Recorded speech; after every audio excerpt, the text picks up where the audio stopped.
Показать вам один флаер, рекламу одной новой книги, которая сейчас была издана в Германии. И это книга Бориса Михайловича Забахко. Он руководит организацией бывших узников концлагеря и гетто в Украине, как вы хотите. И он уже 20 лет собирает свидетельства выживших, переживших Холокост на территории Украины. И в этой книге там более, я думаю, 1000 страниц опубликованы на немецком языке, на немецком переводе. Более 250 таких биографий с выступительными главами историка Дитера Пола о особенностях Холокоста на территории Украины и тоже с главой Вернера Мюллера тоже о ситуации Холокоста. Так что это очень интересная книга. Если кто-нибудь понимает немецкий, читает, хочет написать рецензию об эту книгу, я могу дать, издательство разрешило это для рецензии, передать электронный файл этой книги. Так что если вы заинтересованы в этом делать, скажите. Просто, да, я Бориса Михайловича давно знаю, мы сделали вместе с ним проект с пережившими, с бывшими узниками концлагеря и гетто. Так что я просто хотел передать информацию. Сейчас начну с моей презентацией. Тема понятна, это концепция еврейской семьи в немецких еврейских исторических романах. И я сейчас перехожу на английский язык. The question is, are these novels, or is the concept of the Jewish family in these... Sorry,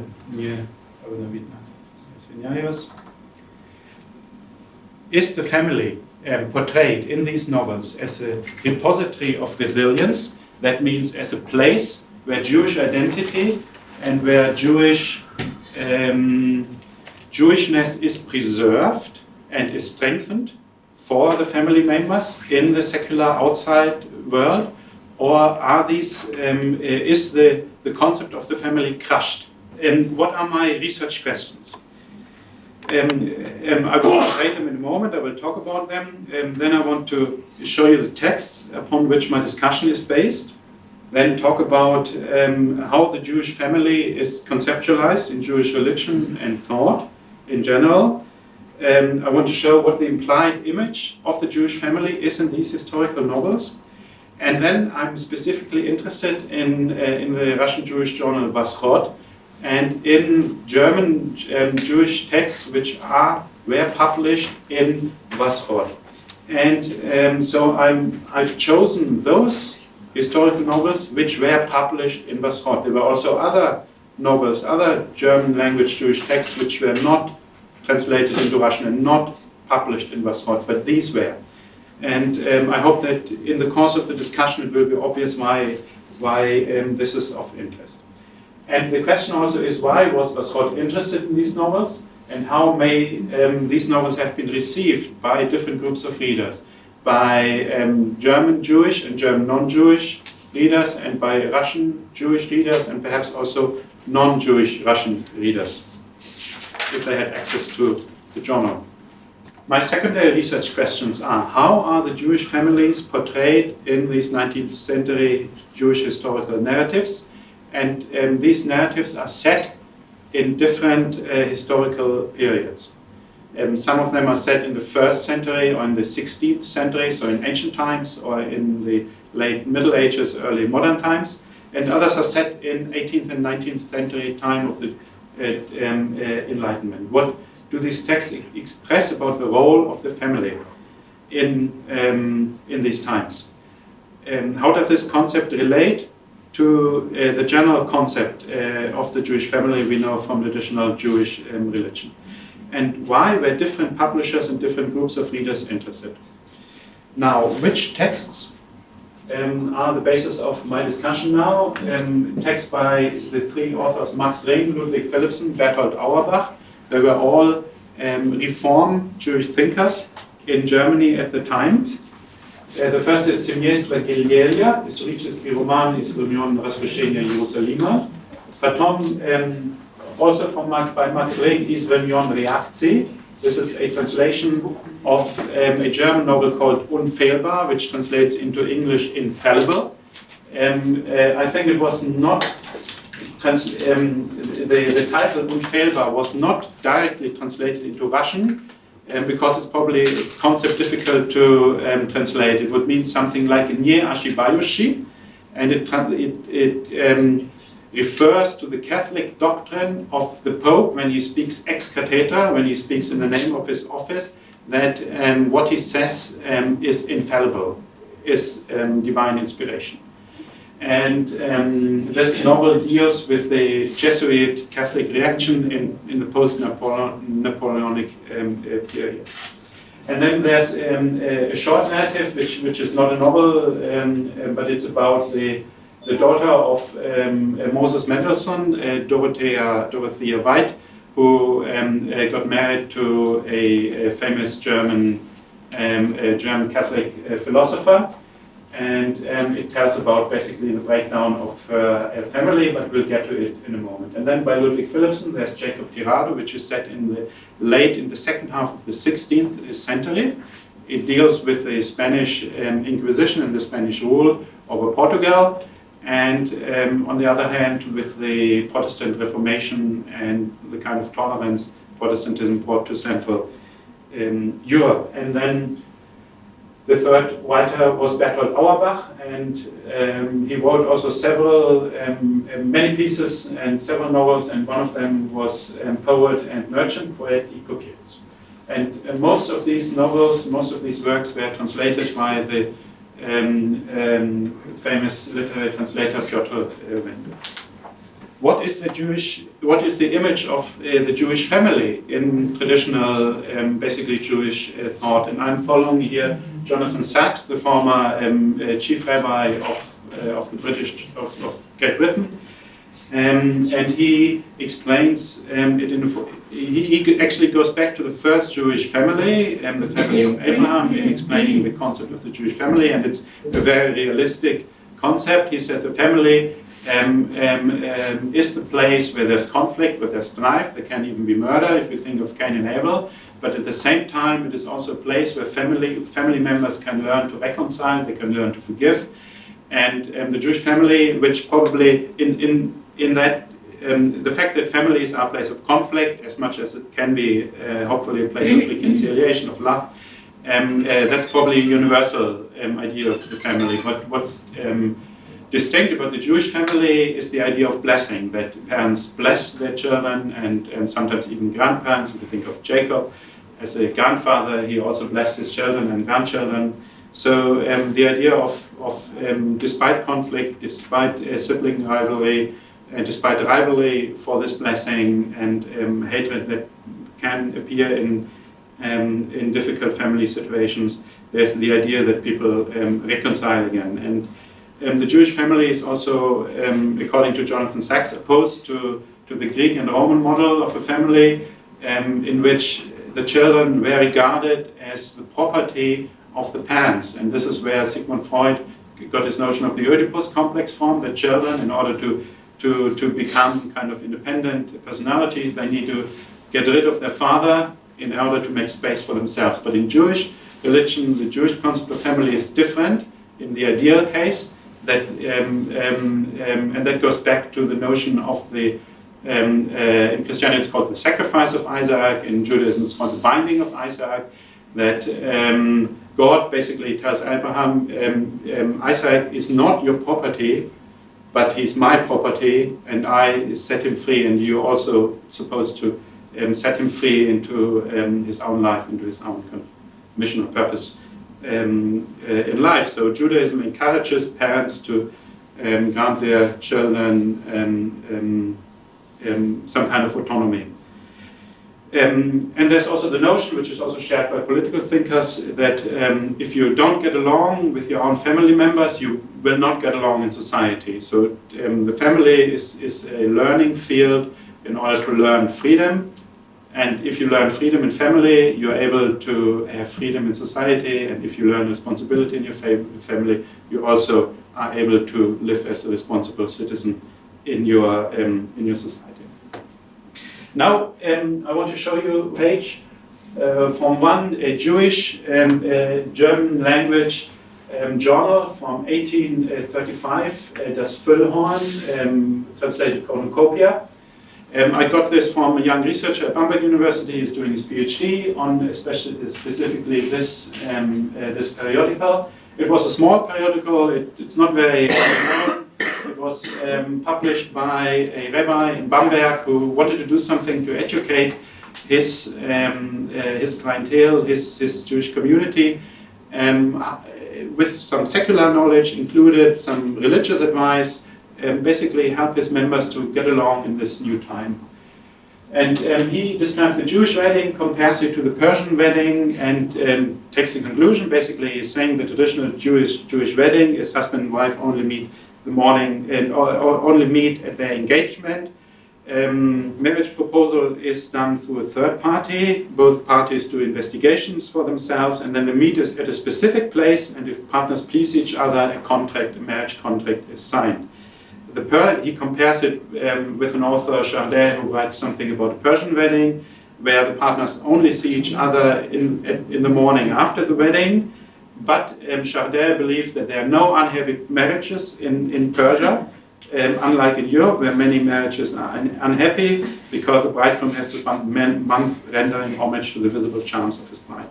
And he believes that Jewish weddings, this is the conclusion of this rabbi who published this paper, the Jewish weddings are more happy than non-Jewish weddings because the marriages are not built on previous acquaintance. So there's no emotional baggage that is brought into the wedding. So this is basically a view of a German, not entirely liberal, but kind of reform-orientated rabbi. He's still kind of in the Orthodox field, but he tries to open up a little bit. And this is his view of the Jewish family. And we see this also represented in these novels, fictionally, but partly rejected by the younger generation. And now I want to come to, I hope I still have enough time. About 7 minutes. About 7 minutes, okay. So these novels by Auerbach, Philipson and Ring, as I already said, they are set in different historical periods. The House of Hillels, Miestro Gilielia, Yakov Girato are set in the 1st century, the Roman Empire in the time of the destruction of the Jewish temple, and in the 16th century. We talked about Spanish Inquisition, Protestant Reformation. And then Dutch philosopher, Unfehlbar, ili infallible, and Poetic Copiets. They are set in the 18th century, 19th century, time of Jewish Enlightenment, post-Napoleonic time. And what is the family background in the first set of novels set in further historical times? The heroes come from, the protagonists come from well-educated, wealthy, moderate, tolerant, but traditional Jewish families. The families are happy. But this happiness is suspended because of the outside persecution. It's either the Romans who want to destroy the Jewish community, the temple, or it's the Spanish Inquisition who also want to destroy the Jewish community. The young couples, they marry Jewish partners. They, in the course, these are historical novels. There's a lot of adventures going on. The young couples who meet each other in a Jewish framework, they are separated from each other, and they have the opportunity. They experience the temptation to get involved romantically with non-Jewish protagonists in the novels, but they reject this temptation, and they, at the end of all the adventures, they find a place of peace and of tolerance in society, where they live a respected, charitable life, Jewish public and private life, and they marry their Jewish partner. So it's a very clear idea of stick to a Jewish family. Now, in the implied image in the narrative set in later time, the 18th or 19th century, there's also persecution and intolerance from the outside world. But the young generation is drawn away from Judaism by other things, by the reform ideas and Enlightenment. They get interested in Protestantism and Catholicism and the religions surrounding them. They want to decide themselves on into which romantic relationship they want to engage. And they see that traditional Jewish religion and the expectations of their parents impose limitations on them. And this causes them to revolt and to rebel against it. In these novels, there are clearly positive heroes and there are ambivalent heroes. The positive heroes, they stay in a Jewish framework, they marry Jewish partners, but they open up to secular education and to society. They become members of society as still remaining Jewish people, and thereby they regain family happiness, but only in the younger generation. The older generation, kind of the parental generation, they are ambivalent heroes. They suffer from the intolerance from society and from their own family. They revolt against this. This leads to destruction of the family, but they also put a lot of effort into working towards reconciliation again, which is only partly successful because reconciliation in the elderly generation is not possible anymore. These relations are completely destroyed, but it's possible in the next generation. So what is the implied view of the family? Basically, what these novels suggest is that Jewish families must open up to secular knowledge, to education and enlightenment, to give their children a chance to succeed and to take their own decisions. It also implies that leaving the Jewish framework and leaving the Jewish family causes irreversible suffering to the family, it destroys the family. But at the same time, it may be possible to keep the Jewish family reconciled with children who marry Christian parents if the Christian family is tolerant enough towards Judaism and if the own Jewish family is tolerant enough towards Christianity. And this works in these novels. It only works with Protestantism because in these novels, Catholicism is too intolerant and too anti-Semitic. And romantic self-determination, even characters like Dorothea White, the daughter of Moses Mendelssohn, or in the novel Infallible, the protagonist also marries a Catholic woman. They get their romantic self-determination. They can engage or decide to engage in the relationship they want, but they reflect that in doing so they have brought damage and destruction on their first family. The emphasis in these novels is on Jewish and secular education.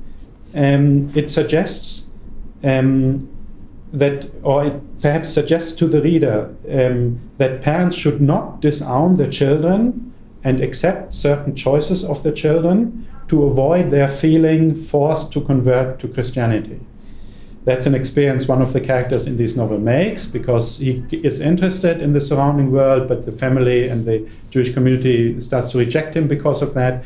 And this basically solidifies his decision to leave Judaism and to become a Christian. It means practice tolerance towards those who are tolerant towards you. And to the young generation, it suggests you can reach your goal of happiness, of education, and of achieving a social position in society, in Gentile society. You can achieve that even if you stay Jewish, if you marry a Jewish spouse. You can achieve that better in a Jewish context than if you marry a Gentile and if you convert to Christianity. So what kind of questions are the different actors in these novels asking themselves? The young heroes ask themselves, how can I participate in modern life if Judaism does not allow me? And how can I participate in modern life if society does not allow me as long as I stay Jewish? And how can I find happiness in profession, in the worldly life, but also in the Jewish family life?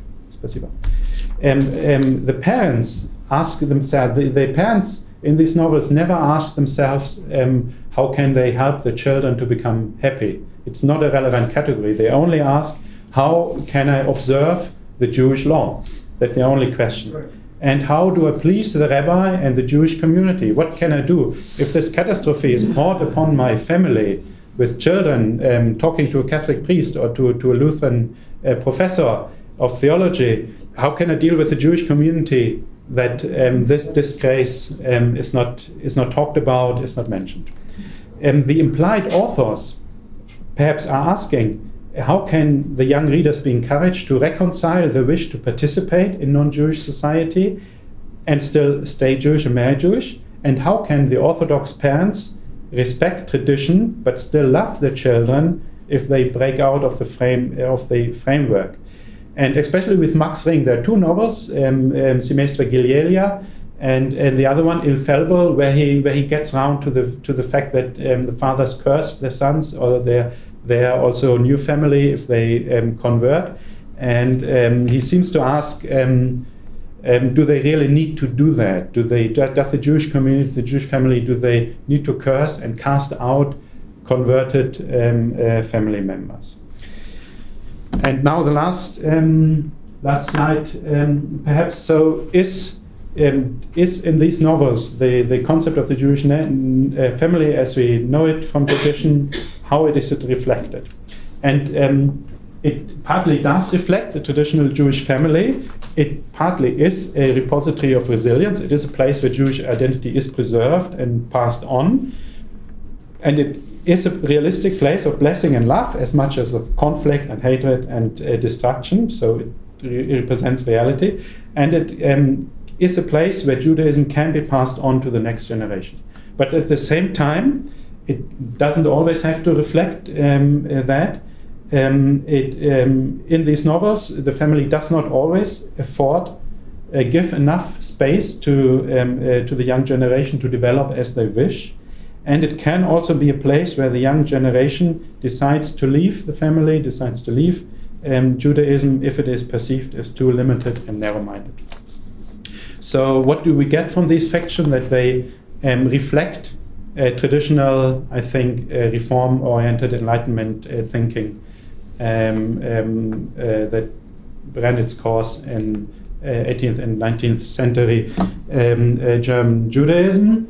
There's one more question I'm asking myself, because to these novels and their publications and translations, there are different semantic and historical contexts. For example, by Max Ring, this novel, Semestra Gilielia, was published in 1879 in German, and 2-3 years later, 1881, 1882, in Vasrot, in Russian.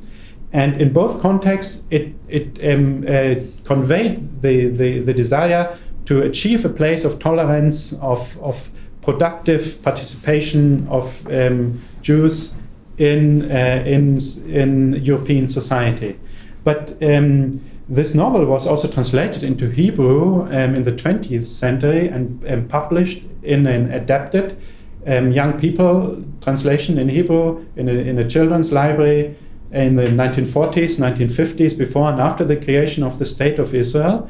Where no one was asking questions, how as European Jews can we adapt to and can we achieve tolerance in European societies. It was right after the Holocaust, kind of the worst manifestation of anti-Semitism and persecution of the Jews. And there the semantic context is that these adventures of young people keeping to the Jewish faith and fighting for Jewish independence from the Roman may have given encouragement to young pre-state Israelis and Israelis after the creation of the state in their fight, in the context of the Jewish fight for independence from the British rule and in the war with the Arab nations who didn't accept the Jewish state. So there's enough ambivalence in the semantics of these texts that could speak to different readers, to the